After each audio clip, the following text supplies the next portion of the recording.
Friends, greetings you for the day and welcome to our GK Wildcap Index Insights program. ఈ వీడియోలో ఈ రోజు మనం ఫ్యూచర్ ఎనర్జీ గురించి, ముఖ్యంగా యురేనియం గురించి మాట్లాడుకుందాం. ప్రస్తుతం ప్రపంచమంతా క్లీన్ ఎనర్జీ వైపు అడుగులు వేస్తుంది. పర్యావరణ కాలుష్యం తగ్గించాలన్నా, దేశ ఇంధన భద్రత పటిష్టంగా ఉండాలన్నా న్యూక్లియర్ పవర్ చాలా ముఖ్యమైనది. అందుకే ఇప్పుడు యురేనియం కి విపరీతమైన ఇంపార్టెన్స్ అనేది పెరిగింది. అయితే ఇక్కడే అసలైన ట్విస్ట్ ఉంది. మన దేశంలో కేవలం యురేనియం మైనింగ్ మాత్రమే చేసే కంపెనీలు స్టాక్ మార్కెట్ లో లిస్ట్ అయ్యలేవు. అంటే మనం డైరెక్ట్ గా యురేనియం మైనింగ్ షేర్లు కొనలేము. డైరెక్ట్ గా కుదరకపోయినా మనం ఇండైరెక్ట్ గా ఇన్వెస్ట్మెంట్ చేయొచ్చు. అది ఎలాగంటే, ఒకటి న్యూక్లియర్ ఫ్యూయల్ సైకిల్, యురేనియం ను ఇంధనంగా మార్చే ప్రాసెస్ లో ఉన్న కంపెనీలు చూడొచ్చు. రెండు, ఇన్ఫ్రాస్ట్రక్చర్, న్యూక్లియర్ పవర్ ప్లాంట్స్ నిర్మించే కంపెనీలు చూడొచ్చు. మూడు, ఎక్విప్మెంట్ సప్లయర్స్, రియాక్టర్లకు కావాల్సిన భారీ యంత్రాలు, ఇంజనీరింగ్ సేవలు అందించే టాప్ ఇండియన్ కంపెనీలు మనం చూడొచ్చు అనమాట. ప్రపంచవ్యాప్తంగా కమర్షియల్ న్యూక్లియర్ రియాక్టర్లకు యురేనియమే ప్రధాన ఇంధనం కదా. మన ఇండియాలో కూడా చాలా కంపెనీలు న్యూక్లియర్ పవర్ ప్లాంట్ నిర్మాణం, ఎక్విప్మెంట్ తయారీ మరియు ఇంజనీరింగ్ ప్రాజెక్ట్స్ లో బిజీగా ఉన్నాయి. కాబట్టి మనం కూడా ఈ సెక్టార్ పై కన్నేసి ఉంచితే లాంగ్ టర్మ్ లో మంచి అవకాశాలు ఉండొచ్చు. ఈ థీమ్ కింద మనం ఒక 3 స్టాక్స్ ని ఐడెంటిఫై చేసాం. వాటి గురించి డీటెయిల్ గా మాట్లాడుకుందాం. మన రాడార్ లో ఫస్ట్ కంపెనీ BHEL అండి. యురేనియం అంటున్నాం, మనం న్యూక్లియర్ పవర్ అంటున్నాం. మరి ఈ పవర్ ప్లాంట్లకు కావాల్సిన భారీ మెషినరీని ఎవరు తయారు చేస్తారు? అక్కడే మన BHEL ఎంట్రీ ఇస్తుంది. మన దేశంలోనే అతిపెద్ద ఇంజనీరింగ్ కంపెనీలో ఒకటి BHEL. న్యూక్లియర్ ఎనర్జీని కరెంట్ గా మార్చడానికి కావాల్సిన స్టీమ్ టర్బైన్లు, టర్బో జనరేటర్లు, హీట్ ఎక్స్చేంజర్లు వంటి అత్యంత కీలకమైన పరికరాలను BHEL తయారు చేస్తుంది. సింపుల్ గా చెప్పాలంటే న్యూక్లియర్ పవర్ ప్లాంట్ కి ఇది ఒక వెన్నుముక లాంటిది. రీసెంట్ గా వచ్చిన ఫైనాన్షియల్ రిజల్ట్స్ చూస్తే మైండ్ బ్లాక్ అవ్వాల్సింది. గత ఏడాదితో పోలిస్తే 16.4% పెరిగి 8,473 కోట్లు చేరింది. నికర లాభం అండి, ఇదే అసలు హైలైట్, ఏకంగా 188% పెరిగి 390 కోట్లకు చేరింది. కంపెనీ పనితీరు మరియు సామర్థ్యం ఎంతలా పెరిగిందో దీనివల్ల మనం అర్థం చేసుకోవచ్చు. కంపెనీ ఆర్డర్ బుక్ విషయానికి వస్తే డిసెంబర్ 31, 2025 నాటికి BHEL దగ్గర దాదాపు 2,22,800 కోట్ల విలువైన ఆర్డర్లు ఉన్నాయి. ఇందులో 80% పవర్ సెక్టార్ నుండే ఉన్నాయి. ఇప్పటికే nuclear power corporation of India నడుపుతున్న, అంటే NPCIL నడుపుతున్న చాలా రియాక్టర్లకు BHEL పరికరాలను సరఫరా చేసింది. సో మన దేశం క్లీన్ ఎనర్జీ వైపు వెళ్తున్న కొద్దీ మరిన్ని న్యూక్లియర్ రియాక్టర్లు రాబోతున్నాయి. అంటే BHEL కి మరిన్ని ఆర్డర్లు, మెయింటెనెన్స్ కాంట్రాక్టులు రావడం గ్యారంటీ. ఇటు థర్మల్, హైడ్రో, న్యూక్లియర్ ఇలా ఏ సెక్టార్ చూసినా BHEL ఒక స్ట్రాంగ్ ప్లేయర్ లా కనిపిస్తుంది. నెక్స్ట్ మనం మాట్లాడుకోబోతున్న రెండో company HCC, Hindustan construction company. ఇండియాలో సివిల్ ఇంజనీరింగ్ మరియు ఇన్ఫ్రాస్ట్రక్చర్ గురించి తెలిసిన వారికి ఈ పేరైతే కొత్త ఏం కాదండి. కానీ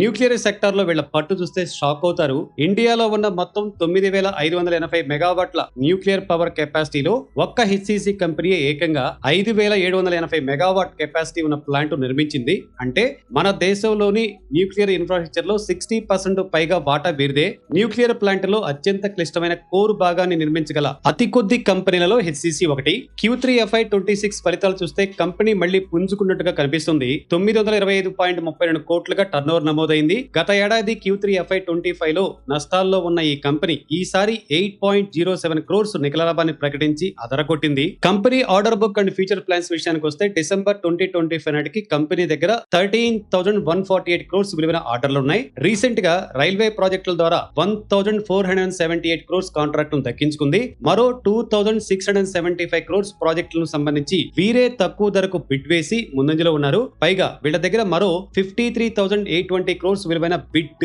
పైప్ లైన్ సిద్ధంగా ఉంది. ఇన్వెస్టర్స్ కు గమనికండి, HCC తన అప్పులను వేగంగా తగ్గించుకుంటుంది.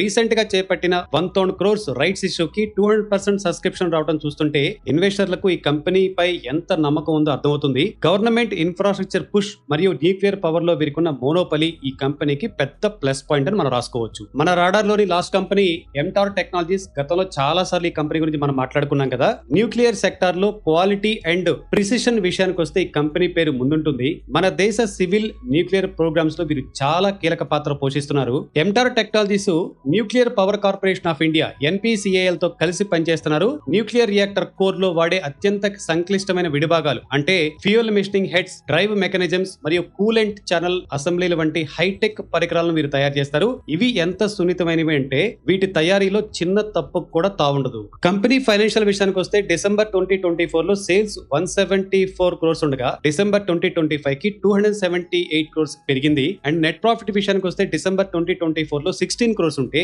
ఇప్పుడు డిసెంబర్ 2025 కి 35 క్రోర్స్ కి పెరిగింది. కంపెనీ ఆర్డర్ బుక్ విషయానికి వస్తే ఈ ఆర్థిక సంవత్సరంలో MTAR ఒక రేంజ్ లో దూసుకుపోతుంది. Q3 చివరి నాటికి వీరి దగ్గర 2,394 కోట్ల విలువైన ఆర్డర్లు ఉన్నాయి. కేవలం Q3 లోనే అన్ని సెక్టార్ల నుండి కలిపి 1370 crores కొత్త ఆర్డర్ను సాధించి రికార్డు సృష్టించారు. ముఖ్యంగా క్లీన్ ఎనర్జీ, ఫ్యూయల్ సెల్స్ మరియు న్యూక్లియర్ సెగ్మెంట్స్ లో వీరికి తిరుగులేని ఆర్డర్లు వస్తున్నాయి. కంపెనీ ఫ్యూచర్ ప్లానింగ్ విషయానికి వస్తే వచ్చే 3 ఏళ్లలో చాలా వేగంగా ఎదగాలని చెప్పేసి ఎంటార్ లక్ష్యంగా పెట్టుకుంది. దీనికి 3 కారణాలు ఉన్నాయి. ఒకటి ప్రాఫిట్స్. రాబోయే క్వార్టర్స్ లో కంపెనీ ప్రాఫిట్ మార్జిన్స్ ఇంకా పెరుగుతాయని మేనేజ్మెంట్ చాలా కాన్ఫిడెంట్ గా ఉంది. 2 ఎఫిషియన్సీ. ప్రొడక్షన్ పెంచడం ద్వారా ఖర్చులను తగ్గించి లాభాలను పెంచుకోవాలని ప్లాన్ చేస్తున్నారు. 3 మెరుగైన రిటర్న్స్ అండి. క్లీన్ ఎనర్జీ సెగ్మెంట్ లో వీరికున్న ఆస్తుల వినియోగం అంటే అసెట్ టర్నోవర్ బాగుండటం వల్ల పెట్టిన పెట్టుబడిపై వచ్చే రాబడి ROC ఇంకా పెరుగుతుందని వీరి ఎస్టిమేషన్స్ ఉన్నాయి. టెక్నికల్ గా చెప్పాలంటే చాలా స్ట్రాంగ్ గా ఉంది. క్లీన్ ఎనర్జీ మరియు న్యూక్లియర్ రంగాల్లో దూసుకుపోవాలనే వారికి ఎంటార్ ఒక ఆసక్తికరమైన ఆప్షన్. ఫ్రెండ్స్, మన పైన చెప్పుకున్న కంపెనీలన్నీ కూడా న్యూక్లియర్ మరియు క్లీన్ ఎనర్జీ సెక్టార్స్ లో అద్భుతమైన అవకాశాలు కలిగి ఉన్నాయి. అయితే కేవలం సెక్టార్ ఒకటే బాగుంది కదా అని చెప్పేసి మనం బ్లైండ్ గా ఇన్వెస్ట్మెంట్ చేయకూడదు. ఏదైనా మనం ఒక స్టాక్ లో పెట్టుబడి పెట్టే ముందు అట్లీస్ట్ 3 ఖచ్చితంగా చెక్ లిస్ట్ చేసుకోవాలి. Fundamentals, corporate governance and valuations. Fundamentals విషయానికి వస్తే కంపెనీకి ఎంత అప్పులు ఉన్నాయి, లాభాలు క్రమంగా పెరుగుతున్నాయా లేదా, కంపెనీ దగ్గర తగినంత నగదు నిల్వలు అంటే క్యాష్ ఫ్లో ఉన్నాయా లేదా అని చూడాలి. ముఖ్యంగా మనం అనుకున్నట్టు రిటర్న్ ఆన్ ఈక్విటీ బాగున్న కంపెనీలకి ప్రాధాన్యత ఇవ్వండి. 2 కార్పొరేట్ గవర్నెన్స్. కంపెనీని నడిపించే మేనేజ్మెంట్ ఎలాంటిది, గతంలో ఏమైనా స్కామ్లు లేదా వివాదాలు ఉన్నాయా, ప్రమోటర్లు తమ వాటాను పెంచుకుంటున్నారా లేదా తగ్గిస్తున్నారా, మేనేజ్మెంట్ ట్రాక్ రికార్డ్ క్లీన్ గా ఉంటేనే మన పెట్టుబడి అనేది సురక్షితంగా ఉంటుంది. ఫైనల్ గా వాల్యుయేషన్స్. మంచి కంపెనీ అయినప్పటికీ సరే చాలా ఎక్కువ ధరకు అంటే ఓవర్ వాల్యూడ్ ఉన్న కంపెనీలు కొంటే మనకు లాభాలు రావు. కాబట్టి PE రేషియో మరియు PB రేషియోలు వంటివి పరిశీలించి స్టాక్ కు సరైన ధరలను దొరుకుతుందో లేదో చెక్ చేసుకోవాలి. సో న్యూక్లియర్ ఎనర్జీ అంటే లాంగ్ టర్మ్ గేమ్ కాబట్టి మన సొంత రీసెర్చ్ చేసిన తర్వాతే లేదా మన ఫైనాన్షియల్ అడ్వైజర్ ని సంప్రదించిన తర్వాతే నిర్ణయం తీసుకోండి. ఇవి ఈ రోజు మన యురేనియం స్టాక్స్ విషయాలు. మరో ఇన్సైట్ఫుల్ మార్కెట్ ఇన్సైట్స్ తో మరలా కలుద్దాం. Thanks for watching. జై హింద్.